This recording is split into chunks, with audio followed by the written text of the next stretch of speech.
Welcome to the Arizona Daily Star. I'm John Humenik, publisher and editor.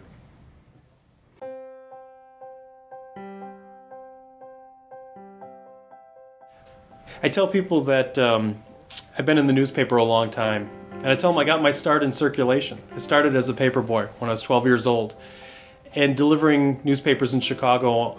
And I remember delivering newspapers on very cold mornings, and I tell some people, I say, as you're rolling a newspaper, you've got a couple things that happen. The great smell of the ink, and I love the smell of the ink. But as you're rolling a newspaper and you're pulling it together on a cold morning and that rubber band snaps and hits you in the finger, you don't forget that. But your job is to get that newspaper to that home and do it before you go to school. And I guess in the 30-some years that I've been in the newspaper business, I got to a point where after I was about 15 years old, and what I decided was, instead of delivering these things, I can write for a newspaper. And I got my first job covering sports in the Chicago area. And it's been that way ever since. I started as a sports writer. I moved on into management of newspapers. Just love newspapers.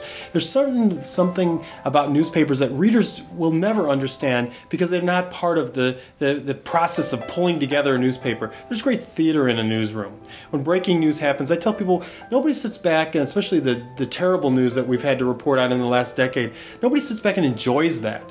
But there's a job to be done, and the job to be done is getting news and information to readers as quickly as possible.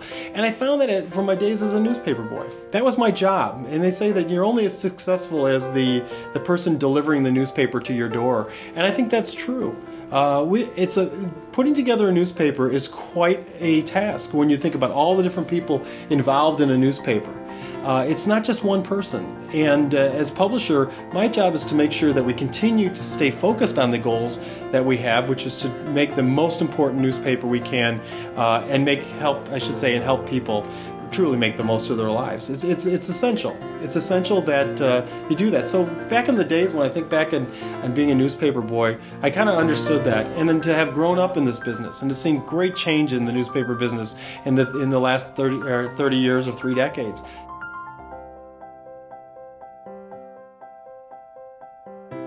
This newspaper business has changed. It's changed a lot from a technology standpoint, but it's changed a lot because of readers. Readers want things differently than they did maybe 30 years ago, but they still want to be told a good story.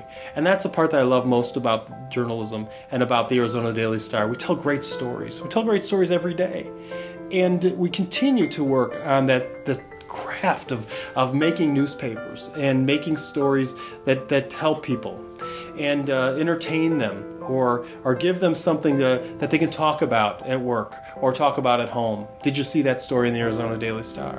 And it's a great conversation starter because readers find that if they're connected to their community, they're connected to each other. And that's what it's about when I look at newspapering, is really the sense of bringing information to people.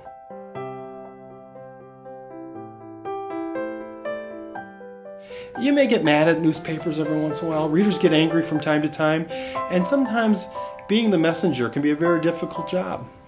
But readers find that after they are so angry about a certain thing that happened, when journalists tell them that they're unhappy about that too, or they're angry about that too. Nobody likes to see anyone fail. There's no joy in failure. There's a lot of fun in success.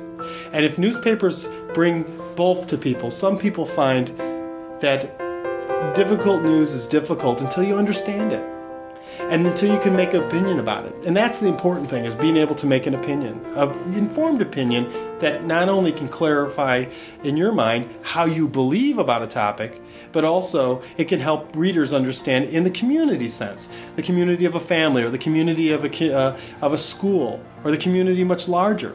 Can bring understanding together. Newspapers can do that. It's this wonderful ability to just bring people together around controversial topics, successes, failures, news. Bring them together around that so they can make decisions on their own.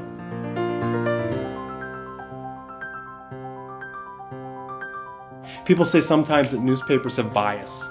Well, human beings have bias. They like certain things. I joke with some people in the community. I said, you know, being a baseball fan and a former sports writer, if I had it my way, and they say, well, you do. And I say, no, I don't. If I had it my way, I'd have sports on the front page. And people say, no, there's more important news. I said, but we don't make newspapers for ourselves. We make newspapers for the community. And sometimes we put sports news on the front page because it's the success of the community. People enjoy that. So we don't get to make newspapers, even at my position, for ourselves. We have to make them for the community. And in doing that, we learn a lot about the community. So is there bias in news? You hope there's not in what we actually write about, but human beings are human beings. Do we enjoy tragedy? No. Do we relish in it? Absolutely not. Do we find success to be wonderful? Do we find a great story to be inviting and entertaining? We do. We are just like our readers. We care like they care. But at some point we have to put our own personal feelings to the side so that we can do our job. And our job is bringing news and information to people that help them make the most of their lives. That's it. Now, I can't bring you my news that I like personally because that won't necessarily help you. It'll help me, but it won't help you. So what we try to find in a general interest newspaper, we try to put together the news and information that helps a community and not any one individual.